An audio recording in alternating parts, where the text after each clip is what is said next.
Are you someone who rolls their ankle each and every netball, basketball, rugby or soccer season? Have you ever taken the time to properly rehabilitate your ankle injury?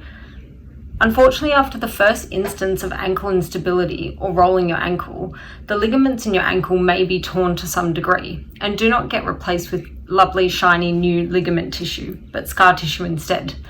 Ligaments join bone to bone, and their primary role in the body is to stabilize a joint and protect it from further injury.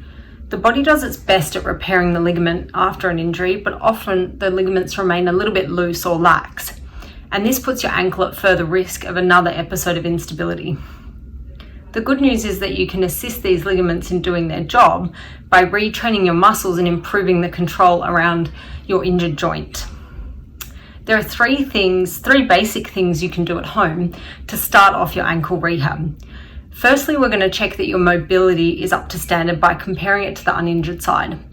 Secondly, you want to look at your calf strength. And lastly, your ability to maintain balance in the affected limb.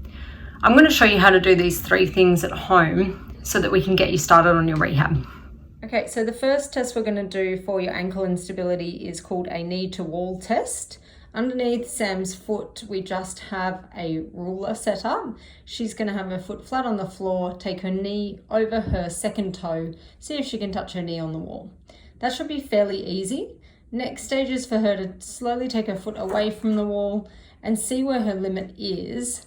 So she's still taking knee over toe, but your heel must remain on the ground with that front leg. Perfect. So what you want to do is get a number for that and then compare to the other side.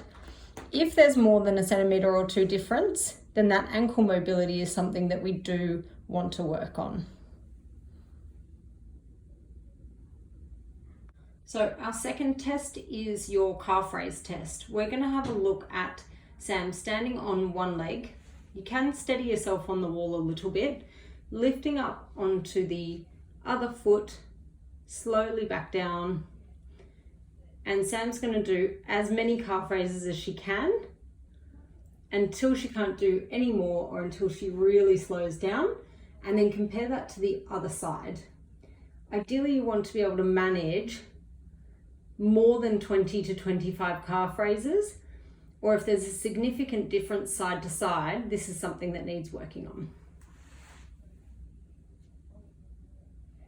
Okay, so the last test we're going to do is have a look at Sam's balance. So she's going to stand on one leg, slightly bend that standing leg, and see if she can maintain her balance for at least 30 seconds without placing her other foot on the floor. Now that should be nice and easy on both sides. If not, it's a good starting point. The next thing to try is popping something underneath your foot to make the ground a bit unstable. We're just using a small pillow here. And standing on one leg, bending the knee slightly. And if you can still master this, you can start to add in things like closing your eyes and seeing if you can challenge your balance there, checking if there's any differences side to side. Okay, so now that we got Sam to demonstrate our three first tests for ankle instability and any differences in your balance and strength, the easy thing is that those three can just become your first exercises to start with.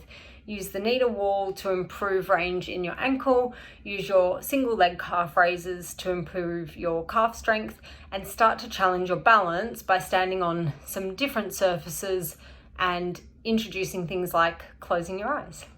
I hope this has been helpful. If you still suffer ankle instability and it's something that bugs you year on year, book in for an individualized assessment and we can progress your strength and control from there.